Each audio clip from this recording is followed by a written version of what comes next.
Nah, ketika lagi mereka asik istirahat, ternyata muncul lagi satu pendaki, yang dimana satu pendaki ini bukan berasal atau muncul dari trek, melainkan dari jalur yang lain. Jadi kayak di sebuah semak lah gitu kan. Sinta ini kayak nanya ke Ilham, kok pendaki itu dari situ sih keluarnya? Emang ada jalannya di situ?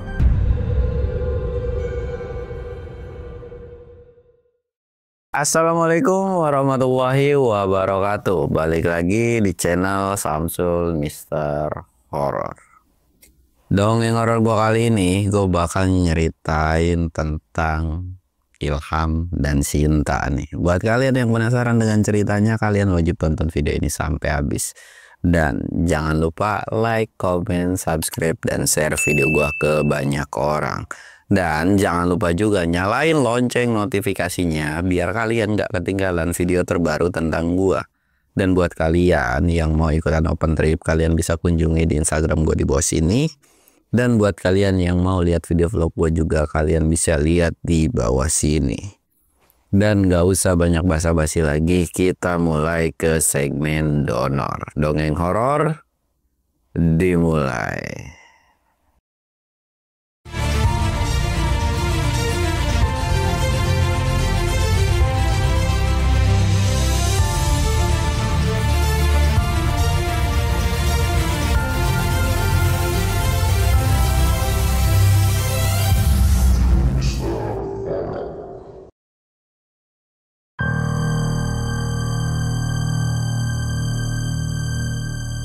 Oke cuy, sebelum masuk ke ceritanya, kita ritual kayak biasa.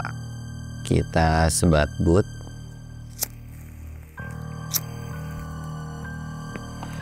Dan jangan lupa minum es coy, karena lagi panas banget ini.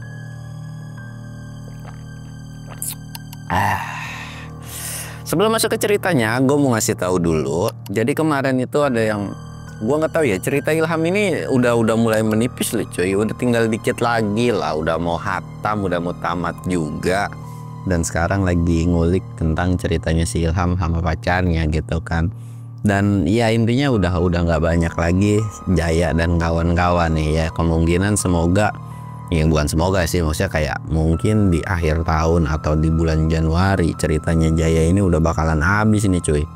Ya semoga nanti gue dapat cerita yang menarik lagi seperti cerita Jaya dan kawan-kawan ya. Makanya ini gue lagi irit-irit juga dan masih proses lah ya kan. Dan oke, kita akan cerita tentang Ilham dan Sinta. Kemarin kan kalian udah denger tuh cerita pendakian perdananya si Sinta ini.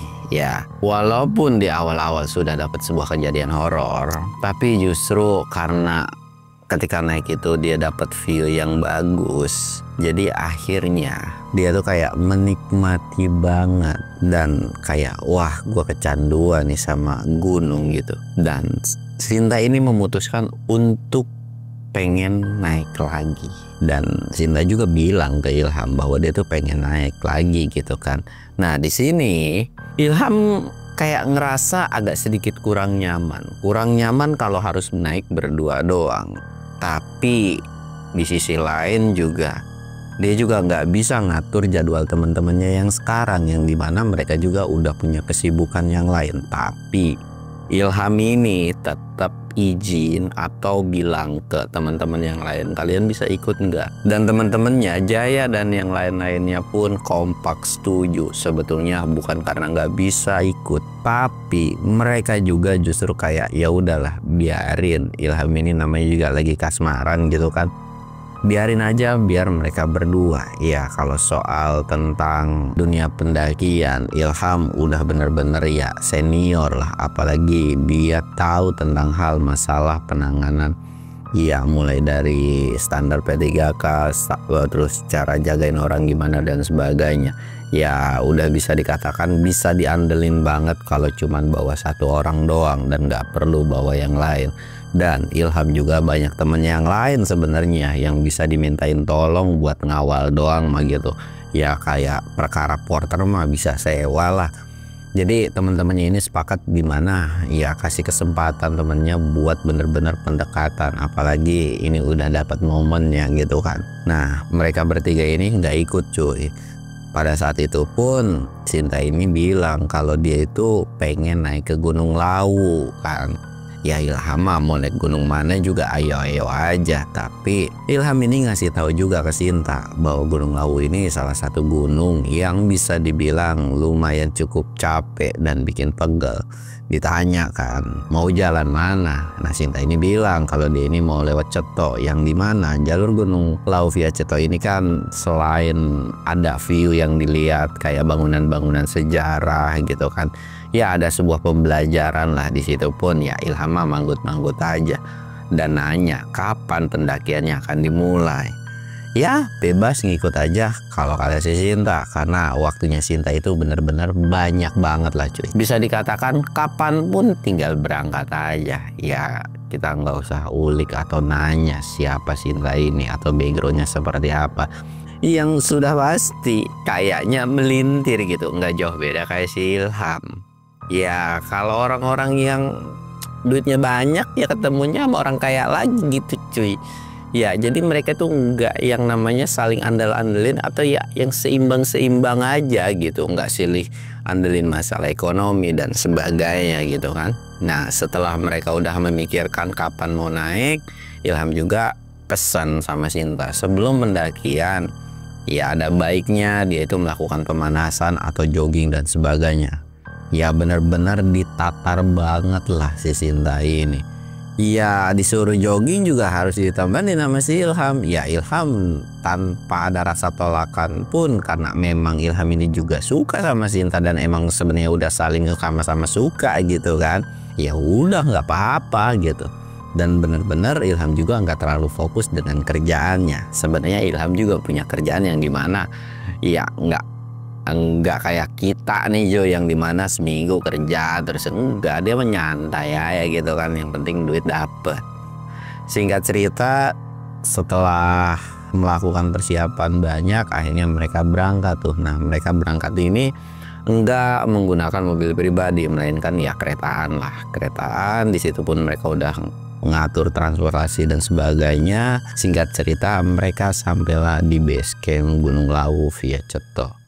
Yang kita ketahui ya seperti gunung-gunung Lawu, Slamet dan beberapa gunung yang lainnya itu nggak ada peraturan yang dimana naik itu harus berjumlah sekian dan sekian. Ya peraturan itu baru diatur itu dalam waktu dekat ini doang kan. Dulu mah nggak ada cuy. Lu mau solo mau setengah orang gitu kan nggak apa-apa, naik aja. Kalau sekarang kan nggak bisa, gara-gara ya kalian tahu sendirilah kenapa peraturan itu dibuat gitu kan. Nah mereka ini udah sampai di base camp, mereka istirahat. Di situ pun memang ada beberapa pendaki lain di base camp juga, dan Sinta juga ngerasa senang bahwa ya besok ternyata memang nggak sepi-sepi banget gitu kan. Ya udah tuh mereka ngobrol di base camp ini sambil ngeliat pemandangan dan sebagainya, lalu istirahat. Singkatnya mereka mulai pendakian itu sekitaran jam 9. Karena ya seperti yang kita tahu, Ilham sih udah pasti bangun pagi, tapi yang namanya cewek, walaupun dia sholat terus tidur lagi, bangun mandinya sejam, dandannya sejam, pokoknya serba lama, tapi Ilham nggak komplain. Dan memang rencana pendakian ke Gunung Lawu via Ceto ini Ilham mau memutuskan 3 hari 2 malam. Ya salah satu jalur yang lumayan cukup panjang juga pada saat itu. Takutnya si Sinta ini nggak kuat kalau misalkan harus dipaksa 1 hari, jadi ngasih spare aja 2 hari gitu kan. Nah mereka ini berangkatlah sekitaran jam 9. Mereka berangkat, mereka benar-benar nikmatin, dan Ilham juga ngasih tahu tentang beberapa sejarah, tentang ada candi gitu kan, dikasih tahu, terus tentang mitos-mitosnya semua dan sebagainya. Di situ pun si Sinta ini manggut-manggut aja, dan seketika Sinta ini nyeletuk. Dia tuh bilang, kira-kira kita bakal ngalamin kejadian kayak kemarin gak ya? Ilham ini cuma nengok. Udah, jangan terlalu dipikirin, gak baik. Yang namanya orang mau mendaki itu tujuan kita kan mau menikmati alam, dan gak boleh namanya yang tersuges dengan pemikiran mau ketemu setan, takut setan dan sebagainya. Buang jauh-jauh sifat pemikiran kayak gitu.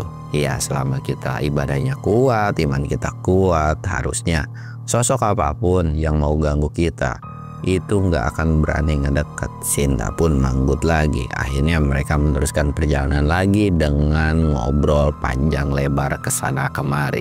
Dalam obrolan itu nggak ada pembahasan tentang hubungan mereka, yang ngalir gitu aja cuy. Tanpa, ya namanya juga orang udah suka sama suka, tanpa harus bilang aku suka padamu gitu kan. Mereka udah punya namanya ikatan batin sendiri. Jadi iya begitulah gitu kan, nggak usah dideskripsikan, lagu juga puyeng ngasih taunya. Akhirnya mereka jalan, singkatnya sampai di pos 1, mereka istirahat. Di situ ketemu nyapa beberapa pendaki gitu kan, dan di situ pun Sinta kayak seneng banget karena ya cuma di gunung banyak para pendaki ini pada ramah, nyapa dan sebagainya. Nah di pos 1 ini Sinta ini ngelihat salah satu pendaki perempuan yang dimana fisiknya itu udah mulai kecapean. Di situ pun Sinta sempet nanya ke si Ilham, "Ham, itu cewek kenapa kok kayaknya lemes banget?" Ilham tuh kayak ngeringitin dahi dan bilang, "Lah mana gua tahu, lah itu kan bukan rombongan kita. Ya kalau misalkan dia udah nggak kuat ya mungkin karena trekkingnya, atau karena belum makan, atau karena lagi galau, ya udahlah biarin, nggak usah yang namanya ikut campur dengan urusan orang lain. Terkecuali," kata Ilham, "kalau memang si pendaki ini minta tolong ke mereka, ya udah kita tolongin. Tapi selama nggak minta tolong, jangan yang kita sok jadi pahlawan, lu kenapa, pucet dan sebagainya gitu kan." Ya udah tuh Sinta tuh cuma nurut aja, manggut aja. Tapi ketika mereka mau meneruskan perjalanan dari pos 1 ini, mereka ini kayak Sinta terutamanya itu ngasih sebuah obat yang dimana kayak, "Kak, nanti kalau misalkan lemas minum obat ini," gitu kan. Akhirnya ya udah pergi gitu aja, dan si pendaki ini pun ngucapin terima kasih. Mereka lanjut lagi jalan nih, Nah ketika lanjut lagi jalan itu Ilham ini bilang, "Hati-hati, kita nggak pernah tahu namanya manusia, baik sama orang itu boleh. Ya takutnya kita disangka so atau gimana, tahu sendiri kan. Namanya manusia, bibir manusia itu nggak bisa dijaga sama sekali. Kita niatnya baik, nggak punya tujuan apa-apa, tapi kadang orang itu nganggapnya itu berbeda." Sinta itu ngerti, tapi ya sebagai cewek ya dia juga kayak punya rasa simpati, dan kelihatannya sih kalau si perempuan ini tuh lagi datang bulan karena dari tadi tuh megangin perutnya. Ya si Ilham ini kayak bilang, "Ya udah kalau memang kayak gitu, tapi udahlah, toh juga mereka naik dengan timnya gitu kan, udah pasti ditanggung jawab." Akhirnya mereka terus jalan, asik-asik lagi jalan, tiba-tiba dari belakang itu disalip sama dua pendaki disalip, "Misi mas ya duluan jalan kan." Nah di situ juga Sinta itu mereka juga berdua ya gitu kan, ngobrol panjang lebar sampai akhirnya kayak ada satu orang lewat cepat banget, lebih cepat. Tapi si satu orang pendaki ini beda dengan pendaki-pendaki lain, yang dimana satu pendaki ini gak ngomong permisi, gak apa, benar-benar songong banget gitu kan, lewat aja nih, set. Dan itu sampai nyenggol si Sinta gitu kan. Aduh, di situ Ilham sempet kesal sih, tapi Ilham ini kayak nggak mau nunjukin sisi emosinya, kayak ya udah nggak apa-apa, mungkin lagi kecapean, wajar kayak gitu. Mungkin udah bilang permisi tapi mereka nggak dengar. Udah ya lanjut lagi jalan. Mereka sampai di pos 2, mereka istirahat santai-santai, lanjut jalan lagi. Mereka sampai di pos 4. Ketika sampai di pos 4 ini, mereka ini pokoknya 1, 2, 3, 4 itu mereka tuh aman, bener-bener aman. Kondisi di pos 4 ini itu bisa dibilang udah sekitaran jam 4 lewat atau udah mau jam 5 juga lah. Jadi udah mulai mau memasuki maghrib. Nah yang bikin lama adalah di pos 4 ini mereka itu istirahat bener-bener pure lama, karena memang sebelumnya istirahatnya itu sebentar gitu kan. Di situ pun Ilham nyalutin dengan si pendaki ini atau si Sinta ini gitu kan. Nah ketika lagi mereka asik istirahat, ternyata muncul lagi satu pendaki, yang dimana satu pendaki ini bukan berasal dari trek, melainkan dari jalur yang lain. Jadi kayak di sebuah semak lah gitu kan. Sinta ini kayak nanya ke Ilham, kok pendaki itu dari situ sih keluarnya? Emang ada jalannya di situ? Ilham yang nggak mau punya pikiran aneh-aneh cuman bilang, ya mungkin aja, mungkin dari jalur yang lain gitu kan. Oh gitu, gunung itu banyak jalurnya ya? Banyak banget pertanyaan, tapi lagi banyaknya pertanyaan itu, Ilham terus fokus ke satu pendaki tersebut. Ngeliatin aja, terus diperhatiin. Dan satu pendaki itu nengok ke belakang, seolah kayak ngeh bahwa lagi diperhatiin sama si Ilham. Tapi Ilham langsung ngebuang muka karena nggak enak dan nggak sopan gitu kan. Ya udahlah, bodo amat. Mereka lanjut lagi jalan nih. Mereka lanjut lagi jalan. Dan itu pun kondisi udah mau mulai memasuki maghrib juga. Mereka juga belum sampai di pos 5. Jadi mereka masih jalan di antara pos 4 untuk ke pos 5 gitu kan. Karena memang kondisi fisik dari Sinta ini udah mulai kecapean. Akhirnya mereka itu udah mulai seringan yang namanya istirahat-istirahatan. Nah, ada satu momen di mana Sinta ini istirahat di salah satu batu. Batu ini tuh lumayan cukup besar gitu kan, istirahat aja dengan kondisi trackpole dipegang begini aja. Nah, sedangkan Ilham itu ada di sampingnya, diem aja. Nah, karena mungkin entah karena capek atau gimana, si trackpole ini jatuh, bahkan si Sinta ini sampai kesungkur gitu kan. Aduh. Dan itu langsung buru-buru ditolongin sama si Ilham kan, ditolongin, tek. Ngantuk ya? Apa mau camp di sini aja? Kita cari tempat area camp toh, air kita aman kok gitu kan. Nggak apa-apa deh, aku cuma butuh istirahat doang. Oh ya udah, karena memang dilihat juga udah mau maghrib gitu kan, ya udah kita istirahat di sini, kamu istirahat tidur dulu. Bentar lagi kan maghrib, ya sebaiknya kita nunggu maghrib selesai sholat maghrib dulu, terus baru lanjut lagi jalan. Sinta pun setuju. Akhirnya mereka diem dulu di situ kan sambil makan, nyemil gitu. Nah, ketika lagi istirahat lagi gitu kan, tiba-tiba muncul lagi pendaki yang sama dari bawah atau dari jalur yang berbeda.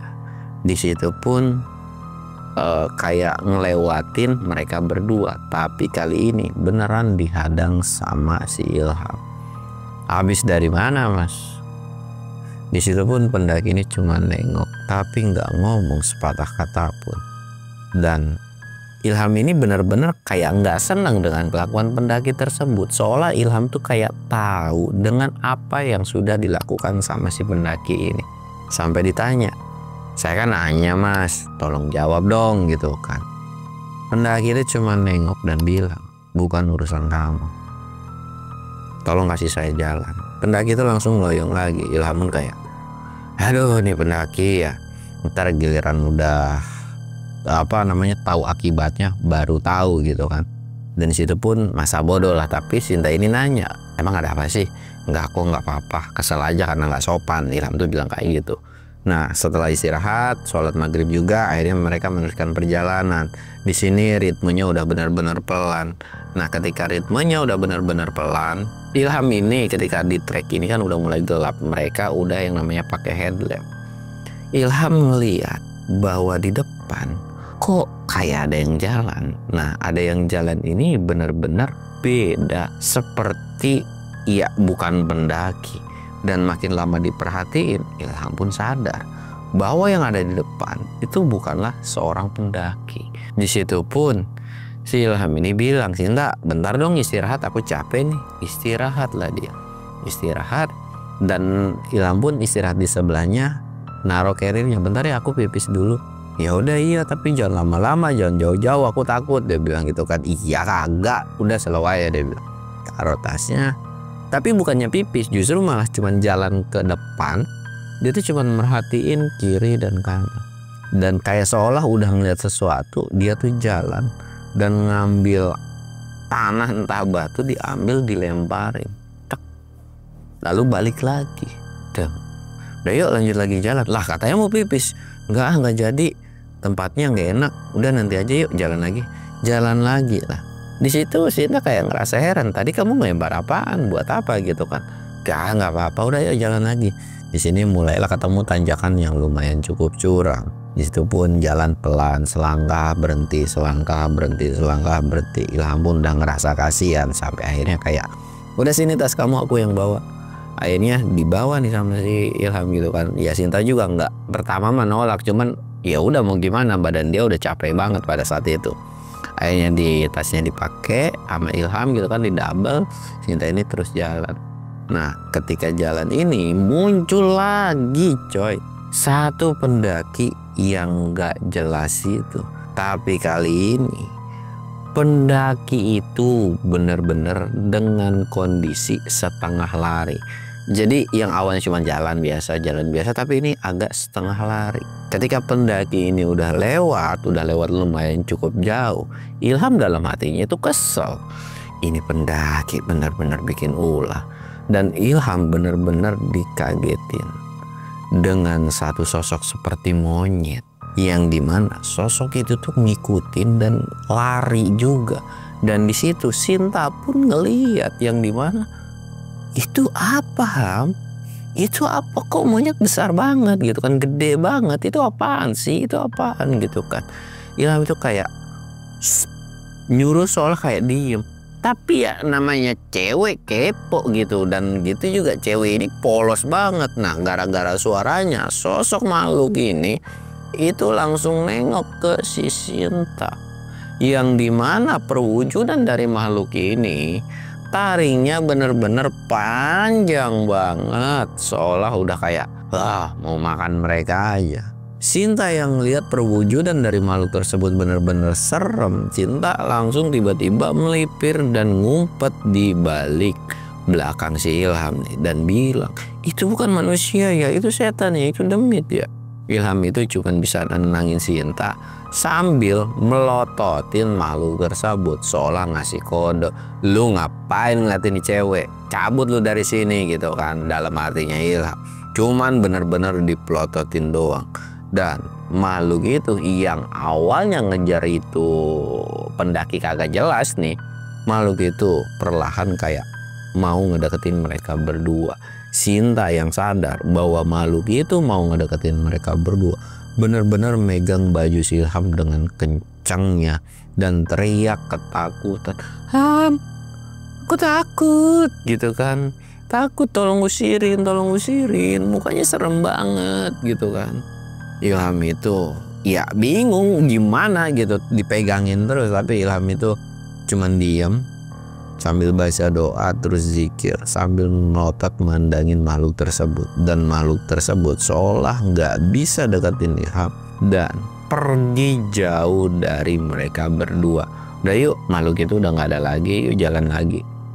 Akhirnya karena makhluk itu memang benar udah nggak ada, tapi Sinta tetap masih khawatir dan parno banget. Yang justru ketika mulai trekking setelah udah nggak ada makhluk ini, dia tuh khawatir, yang dimana fokusnya itu udah kebagi. Jadi kayak ngeliat kiri, ngeliat kanan, takut ada makhluk itu gitu kan. Karena ya di pendakian sebelumnya pun ya kejadiannya seperti itu. Akhirnya mereka meneruskan perjalanan, dan singkat ceritanya mereka ini sampailah di area camp. Ketika sampai di area camp, mereka langsung buru-buru mendirikan tenda. Satset tenda pun udah selesai. Akhirnya mereka langsung buru-buru sholat isya pada saat itu, karena kondisi juga udah mulai malam ya, sekitaran 8:30-an mereka sampai di area camp kan. Mereka masak-masak, bagi tugas masing-masing gitu kan. Dan setelah masakan jadi pun mereka langsung makan. Nah sedangkan si Sinta ini itu karena memang badannya udah capek banget dan udah lelah banget, minta izin untuk tidur duluan. Ya Ilham pun mempersilahkan untuk Sinta ini tidur. Akhirnya Sinta ini tidur dan Ilham stay di luar sendirian dengan kondisi tenda itu ditutup.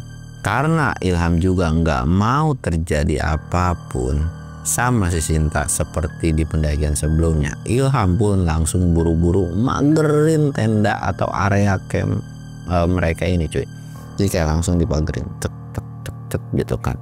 Nah setelah udah selesai, Ilham cuman diem duduk di depan tenda gitu kan, sambil ngopi-ngopi sambil sebat. Cuma matanya tuh lihat kiri kanan. Ketika lihat kiri kanan, tiba-tiba ada sosok yang ngedeketin Ilham dan gak lupa ngucapin salam sama Ilham. Ilham ini kayak ngomong waalaikumsalam gitu kan. Akhirnya mempersilahkan sosok tersebut buat duduk di depannya Ilham. Sosok tersebut pun duduk.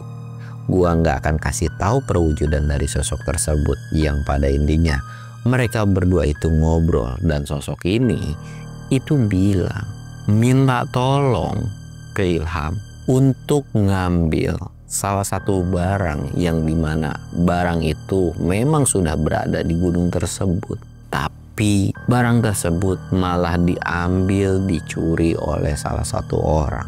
Ilham pun cuman manggut, tapi nggak tahu caranya harus kayak gimana.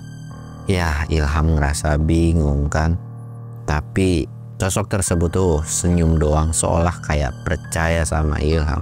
Dan kalau sampai barang tersebut nggak dibawa kembali atau nggak dibalikin, itu akan jadi malapetaka, yang dimana imbasnya nanti akan kena ke beberapa orang atau ke orang-orang yang memang ya nggak tahu menau gitu kan. Di situ pun Ilham manggut-manggut aja, dan Ilham pun seolah tahu ya bahwa barang tersebut dicuri oleh satu pendaki tersebut, cuy. Ya udahlah gitu kan. Singkatnya, sosok tersebut tuh langsung pamitan sambil ngucap salam lagi, pergilah. Setelah pergi, tiba-tiba Sinta ini kayak nanya, Mas Ilham, kamu ngobrol sama siapa gitu kan? Lu ngobrol sama siapa? Ilham tuh kayak, wah dia dengar nih. Enggak, kok nggak ngobrol sama siapa-siapa, lagi ngobrol sendiri aja. Ya namanya di gunung sendirian gitu kan. Kamu juga udah tidur, ya udah. Ah bohong, kamu tadi ngobrol.